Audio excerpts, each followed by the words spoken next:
Hi, I'm Naomi Diamant, and I teach management communication here at the NYU Stern School of Business. So you're nearly ready to do your capstone presentation. Congratulations. I know how much work you've put into the process. You made it. You just need to find your lucky presentation shoes and you're good to go. Not so fast. I'm here to ask you to take a pause before you develop your final presentation. Because while you've put in endless hours of work on the modeling side, the modeling doesn't count unless it solves a key business problem. I want you to focus on developing and presenting a successful capstone presentation that shows how you use data to solve a key business problem. Yes, I'm repeating myself. I'm doing it so you'll hear me. Here's how you go from data to business solution.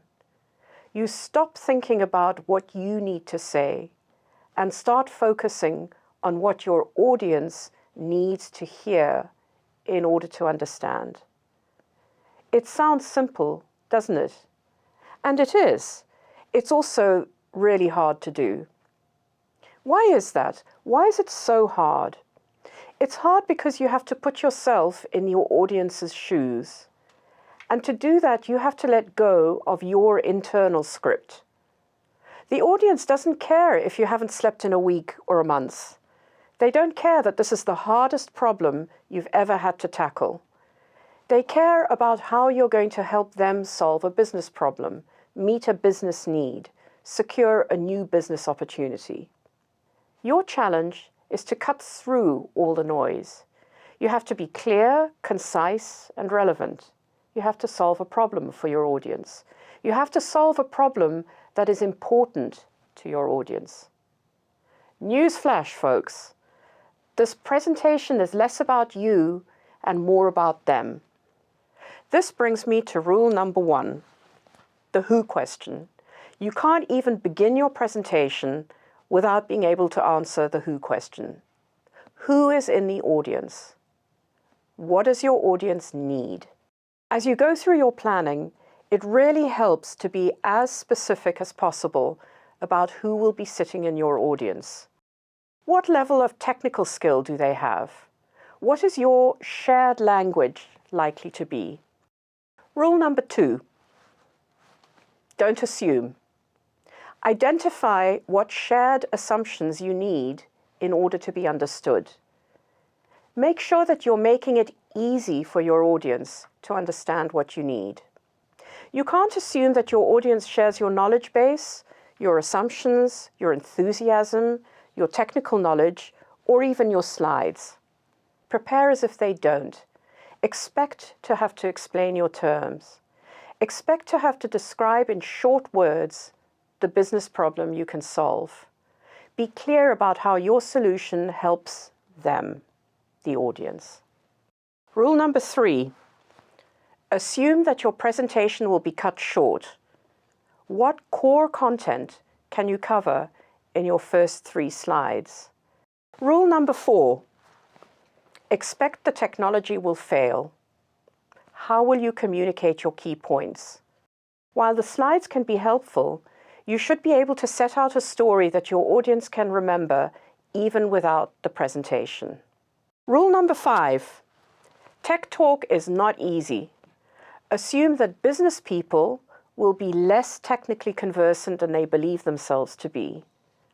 Assume that tech people don't understand the business case as clearly as they think they do. Your job is to be the translator. Rule number 6, Naomi's presentation rules apply. Less is more. Visualizations should add to the presentation. If they don't, get rid of them. Don't cram the slide with lots of bullets in a tiny font. You, I'm talking to you. Don't do it. It's not worth it. It will make people cross. It will make me cross. Your visualizations should make intuitive sense. Show them to someone who's not an insider. Ask them, what did they learn from this picture? If they can't tell you, go back to the drawing board.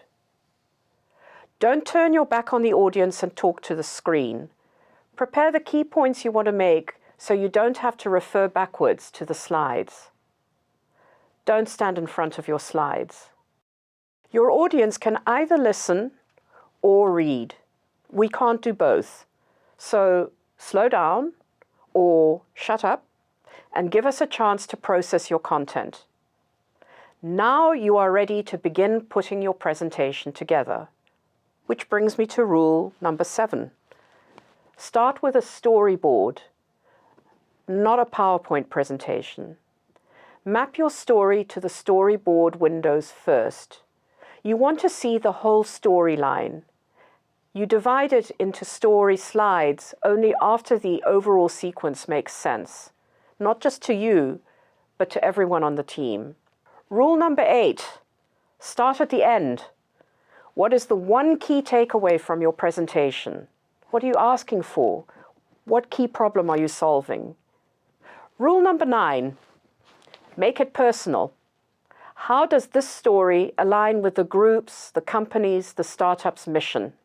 How did you get there? Describe the technical decisions you made. What are possible key objections?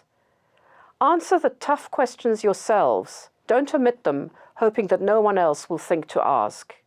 Rule number 10, have fun. No, really, enjoy yourself. At this point, your team knows more about your project than anyone else. Share your excitement with your audience. People remember feelings more than facts. There you have it, 10 rules for developing your capstone story. Good luck with your preparation. I'm looking forward to hearing you present. So slow down, relax, take it easy. I know you're going to hit it out of the park.